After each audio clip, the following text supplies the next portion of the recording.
Assalamualaikum warahmatullahi wabarakatuh. Bismillahirrahmanirrahim. Alhamdulillahirabbil alamin.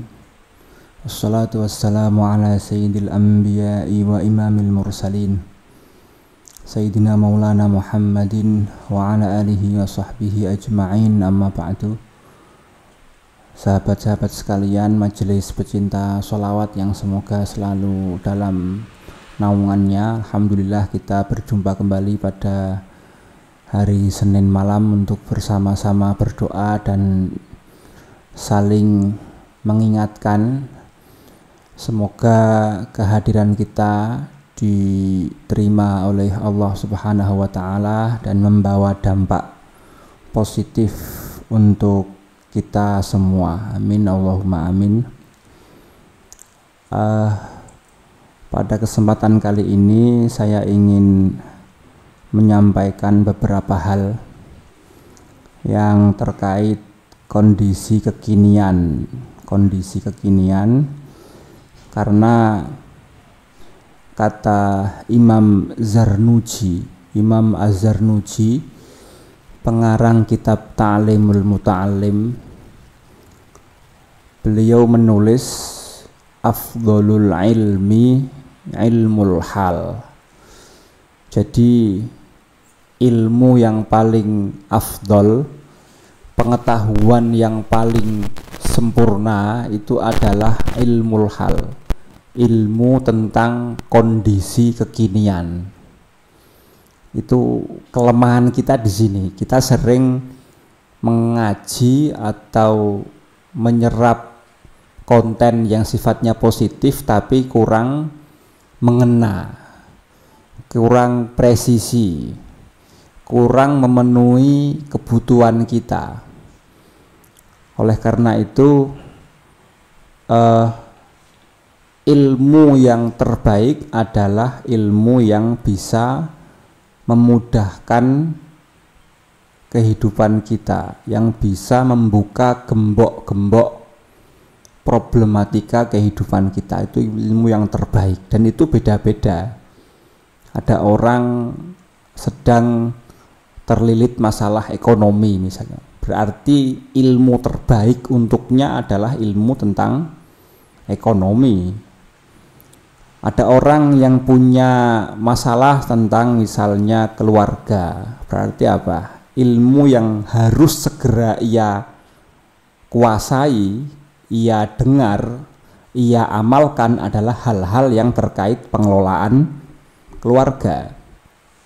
Ada orang itu masalahnya masalah negara, dia pejabat entah levelnya RW atau kabupaten, berarti dia harus punya ilmu, punya konsep, punya rumus terkait tata kelola daerah. Itu yang sekarang kita kehilangan itu. Waktu kita banyak bermain-main, menyerap, mengkonsumsi informasi, konten yang tidak ada hubungannya dengan profesi kita, kewajiban kita, kebutuhan kita. Akhirnya apa? Waktu kita habis terbuang, umur sia-sia, dan masalah semakin menggelembung, semakin membesar, semakin akut tanpa disadari. Akhirnya meledak. Bentuknya apa? Demo. Sidoarjo kemarin ada berita yang tertinggi penderita HIV/AIDS, 270 penderita yang terdaftar, belum yang masih belum terdeteksi. Itu contoh bahwa masalah jika tidak diselesaikan akan membesar. Nah, kita mohon maaf repotnya merasa nggak punya masalah, sakit tapi nggak merasa sakit, kekurangan tapi merasa aman, sakit jiwa tapi merasa waras. Iki yang repot ini. Ini yang perlu kita kaji. Saya di mana-mana selalu mengatakan ini. Tolong ketika kita sedang posisi siap untuk mendengar informasi atau mengaji, Anda harus punya saringan. Kira-kira selama setengah jam atau sejam Anda mengaji, entah pengajian umum, entah di YouTube, entah ngobrol yang sifatnya keilmuan, itu yang bisa Anda gunakan yang mana? Itu harus pinter. Jangan semua ditelan. Jangan semua ditelan. Ya. Karena kata Sayyidina Ali itu kafa bil mar'i ilmuhu bizamanihi. Orang itu pertama kali yang harus dia tahu adalah kebutuhan zamannya, tren zamannya. Waktu tahun 2025 dengan tahun 2000 bedanya apa? Harus tahu. Ya, itu ada perkembangan zaman. Saya dulu mengalami era radio tahun 90-an. Nah, kemudian naik sedikit era TV itu ketika TV masih dinikmati orang sekampung. Jadi TV 1 untuk orang sak kampung, itu pun hitam putih.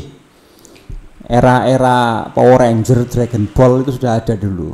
Doraemon itu Sains saya itu dulu. Yoko, ya, celeng dah. Itu kalau lihat itu saya merasa kecil kembali. Makanya saya itu sekarang sering lihat film-film waktu kecil.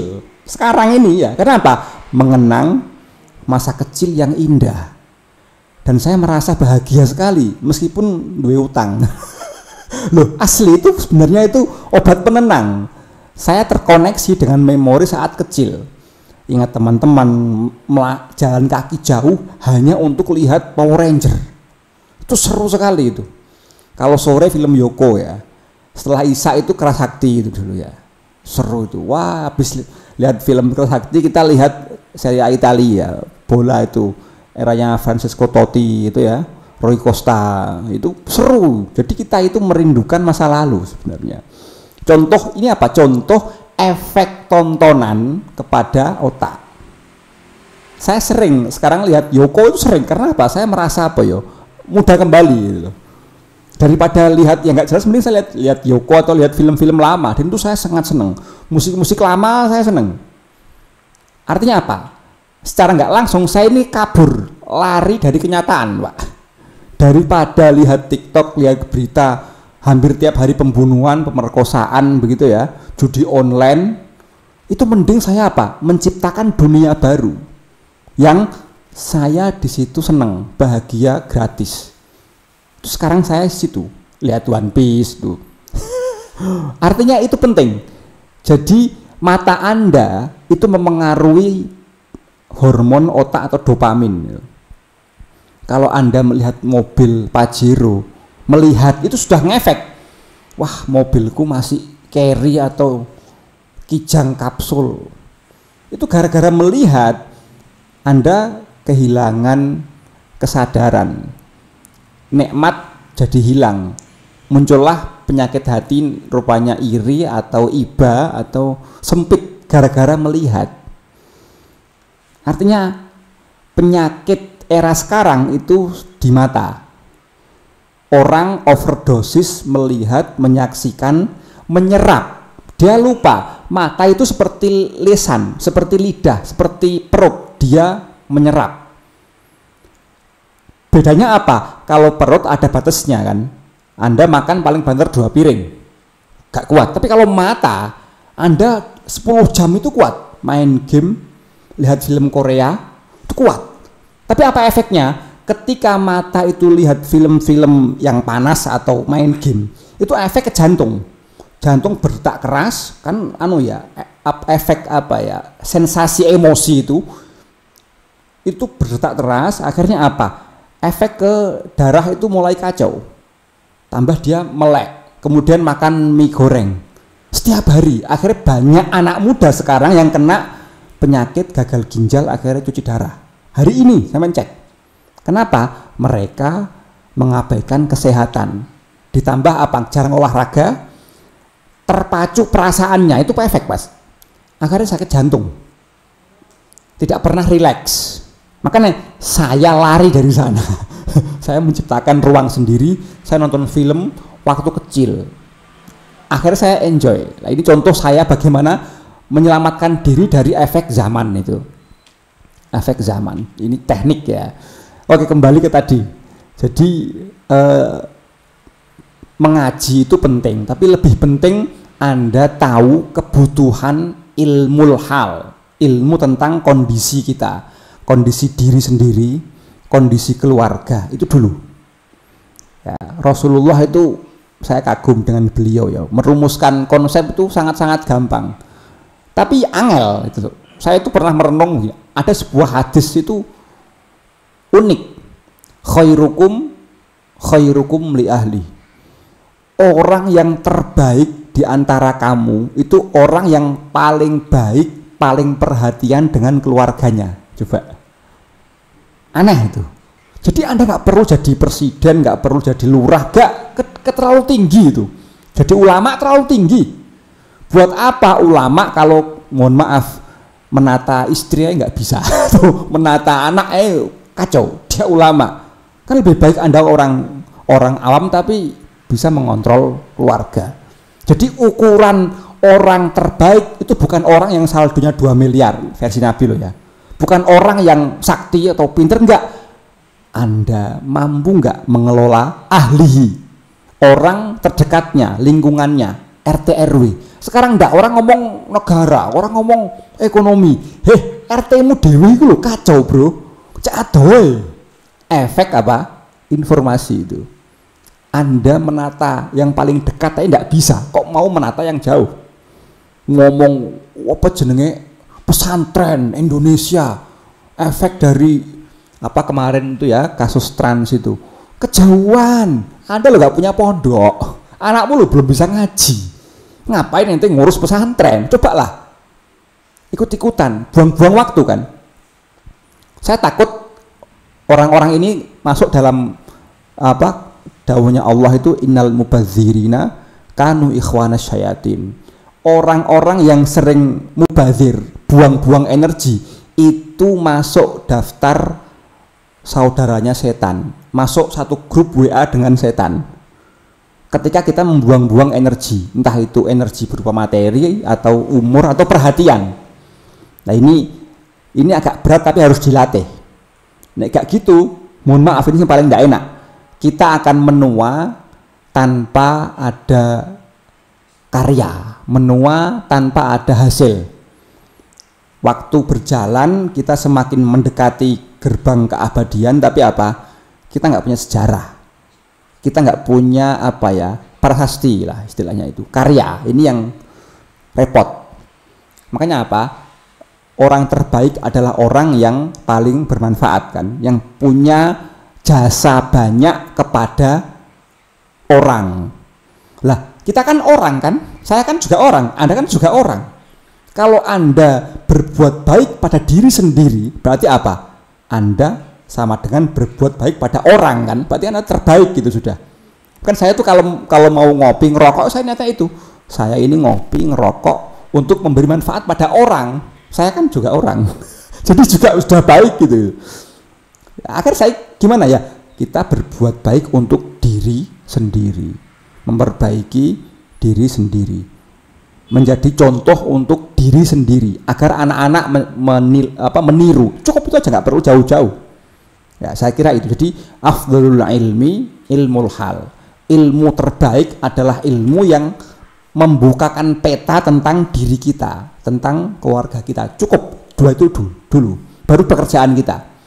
Insya Allah nanti barokahnya kita mengamalkan tadi khairukum tadi, kita insya Allah akan mendapat injeksi nur dari Rasulullah Shallallahu Alaihi Wasallam. Karena kita ini mendengar hadis Nabi khairukum tadi ya, kita mengamalkan, kita berusaha, berarti kita akan apa, terhubung dengan cahaya kenabian. Karena kita mengamalkan hadis, kita berusaha menjadi ayah yang terbaik, suami yang terbaik, anggota keluarga yang terbaik.